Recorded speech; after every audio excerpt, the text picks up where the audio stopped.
Il est 22 h ici à Paris. Bonsoir à tous et bienvenue sur France 24 dans Paris Direct. Si vous nous rejoignez à la une de l'actualité ce soir en France, la première ministre Elisabeth Borne qui dégaine le fameux article 49.3 de la Constitution pour faire... Voilà pour les titres à suivre dans cette heure d'information. L'économie avec Johanna Citruc. Ce sera juste après ce journal suivi d'Info Intox. Antoine Fenaud fera un point sur la démission annoncée de l'ambassadeur de France en Ukraine. Et puis à 22h45, ça sera le journal de l'Afrique présenté ce soir par Sérine Bay. Elle reviendra notamment sur la prévention contre le cancer du sein au Togo. En France, après une semaine de débats houleux au Parlement, la première ministre Elisabeth Borne a donc, sans surprise, je vous le disais, dégainé le 49.3. Cet article permet d'adopter la première partie du budget.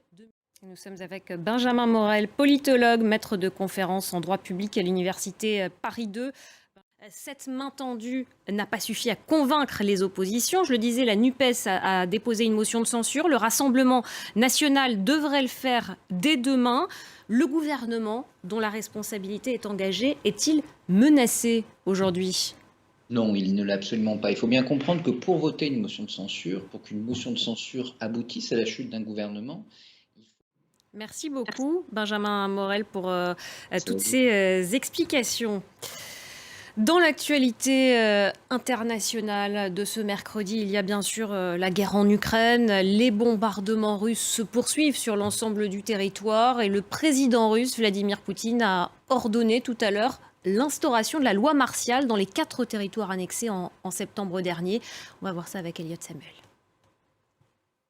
La Russie qui, face à l'avancée des troupes ukrainiennes, évacue la population de Kherson, ville du sud du pays. Un élu régional ukrainien dénonce, je cite, la déportation de civils vers la Russie. Regardez. Et ailleurs dans le pays, les frappes russes se poursuivent. Plusieurs missiles ont visé ce mercredi, notamment Kiev, la capitale.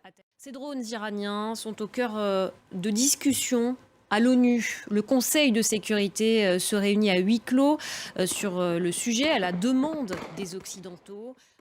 Dans ce contexte de guerre et alors que les Ukrainiens font face à l'agression russe depuis fin février, le Parlement européen a, lui, décerné le prix Sakharov. Et enfin, je vous le disais dans les titres, ce mercredi 19 octobre est la journée mondiale de lutte contre le cancer du sein. À cette occasion, on va partir au Liban, alors que le pays, vous le savez, traverse une crise économique sans précédent. Le quotidien est très compliqué pour les femmes atteintes de la maladie. Il est de plus en plus difficile pour elles de se procurer des médicaments. Regardez ce reportage signé Joël Maroun. Tout de suite dans Paris Direct, l'économie.